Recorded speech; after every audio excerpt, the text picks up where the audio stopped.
Hi, it's Lily Hope here, Chilkat weaver, Ravenstail weaver in Juneau, Alaska, and we are going to dye with hemlock bark today. So I have a mesh bag in my hand. This is a very fine mesh bag for your finest lingerie, but we're going to use it for hemlock bark today.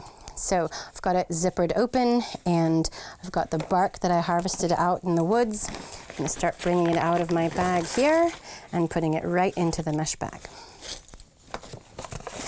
All my pieces, and I want to fill this mesh bag as much as I can, about maybe a third to half full, so a good volume of it, about a pound of bark. All the pieces, I'm using all the pieces, like the little scrubby pieces, the outer bark, I mean all this stuff.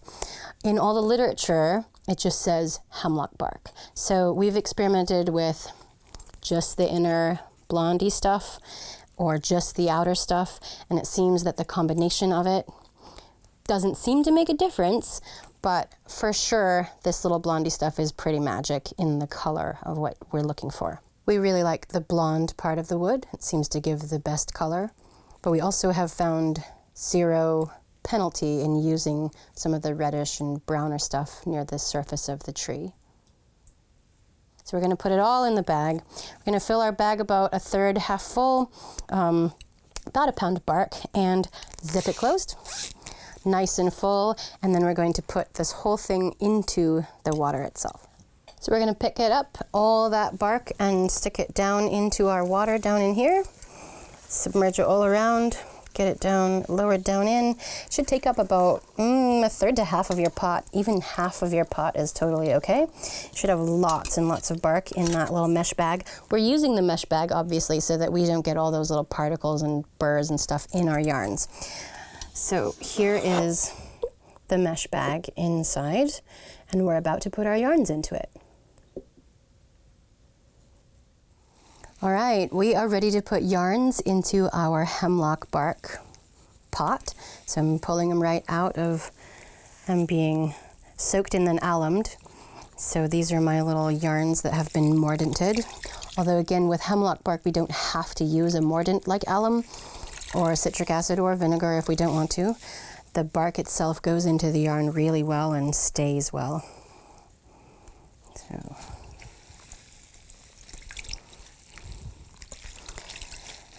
And if I'm remembering correctly, the word mordant derives from a French word that means to bite. So that mordant is actually helping the yarns bite the dye. Isn't that fun? Okay. All right. I'm going to put 4 skeins on top of all of this bark. Here we go. Got them in here. Ooh, and they want to have space in the pot, and yet the water also needs to go all the way over the top of them. So because we've got so much bark in the pot and we have 4 skeins in here with it, we have quite a bit of water in our big pot. And we're going to turn this up to high heat, and guess what? We're going to cook it for 7 or 8 or 9 or 15 hours with the bark in with the yarn, stirring gently. And of course, we're not boiling it. We want to bring it up to a simmer and let it like a low simmer for all of that time. You might have to add a little more water because it does tend to evaporate a little bit. So paying attention to not tangling your yarns and kind of getting them some good turning throughout the process so that that dye stuff can get right into those yarns. We are going to check on our hemlock bark. It's been cooking for about 5 or 6 hours, gently stirring it around, and we can see that there is this beautiful color coming out. Oh, it's hot. Oh, these colors are coming in. So this is really, really beautiful. Okay, so you can see that dark color is already coming in. The fun part about cooking with hemlock is that we get this starting up after a few hours, and we're going to cook this for 8, 9, 15 hours. Patty Fiorella got a beautiful, almost black, with the 15-hour window of really letting it simmer for that full 15 hours. And sitting it in the dye bath for a whole week afterwards.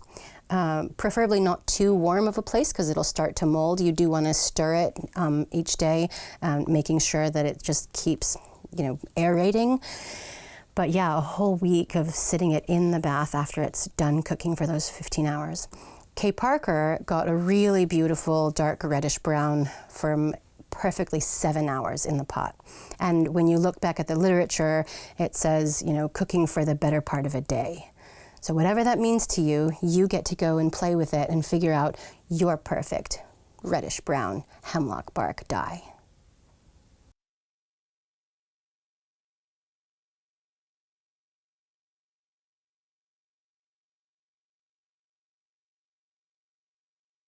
We are going to open our pot after a week of this sitting in here and stirring it and so much. Let's check out what color we got. So fun. All right. So obviously it's not hot because it's been sitting without being cooked.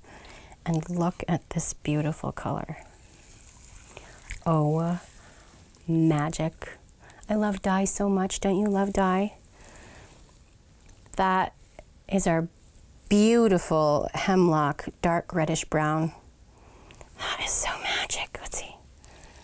Oh, you see how it like pops in those reds? Like, oh, it's so pretty. And our wonderful little lines are still here so that we can hang our skein and it won't tangle on us, so that's wonderful.